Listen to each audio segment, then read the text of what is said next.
tingginya sebuah peradaban, lihatlah seninya.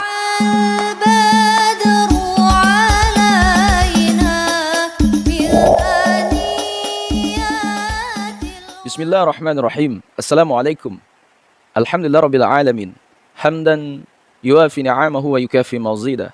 Allahumma salli ala Sayyidina Muhammadin salatan tuwassi'u biha alaina al-arzaq wa tuhassinu biha lana al-akhlaq wa ala alihi wa sahbihi wa sallim.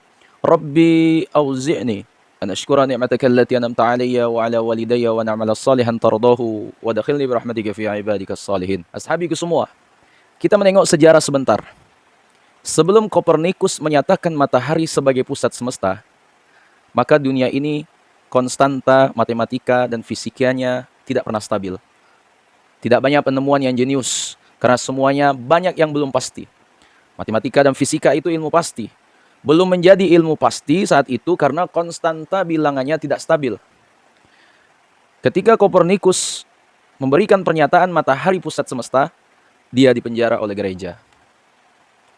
Namun, sahabatnya yang lain, Leonardo da Vinci, dia menjadi terinspirasi. Dia menjadikan nol patokan semesta di matahari dalam setiap perhitungan kalkulasi di dalam karya-karyanya. Menjadikan dia membuat tulisannya A, moment. Yaitu semuanya mendadak menjadi pasti dan fix. Dia saat itu menciptakan lebih dari 6.000 paten karya-karya baru. Karena akhirnya ditemukan patokan tadi membuat konstanta kontan atau diam. Dunia menjadi terang atau illuminates, ya. Karena akhirnya semua ada patok yang diam. Jarak matahari itu menjadi kunci ketika matahari dijadikan patok awalnya dan diam. Sejak saat teori gravitasi Newton, Principia of Mathematica tercipta, satuan jarak, satuan waktu, satuan panas, gravitasi mendadak menjadi terukur, semua free thinker menjadi bergairah. Dunia teknologi permesinan berkembang dengan cepat saat itu, hingga akhirnya puncaknya adalah revolusi industri di Eropa. Ashabiku semua, Eropa mengalami zaman keemasan manusia kedua, sejak zaman keemasan pertama periode Socrates, Plato, yang penuh dengan kedamaian dan karya tinggi umat manusia. Di Timur Tengah, berbarengan dengan itu juga, kemajuan ilmu tadi membawa Islam juga dalam zaman keemasan. Karena teknologi dan pendidikan revolusi Eropa tadi akhirnya melahirkan penjajahan atas negara yang belum berteknologi, namun kaya sumber daya alamnya. Ashabiku semua, atas nama kemakmuran negara industri itulah penjajahan terjadi. Lalu ada wilayah yang makmur yang menjadi incaran negara teknologi itu di abad pertengahan. Wilayah itu mataharinya tercurah 95% dalam 1 tahun. Sumber airnya banyak dan memiliki pegunungan vulkanik dan tektonik yang panjang yang setiap saat memuntahkan sumber pupuk yang subur. Ashabiku semua, penduduknya bercocok tanam dan nelayan pelautnya handal. Pertaniannya sudah mengikuti musim serta sistem irigasi yang mumpuni dan juga mempunyai budaya kesenian yang tinggi. Jika ashabiku semua ingin tahu tingginya sebuah peradaban, lihatlah seninya. Eropa, di masa jayanya di zaman Renaissance,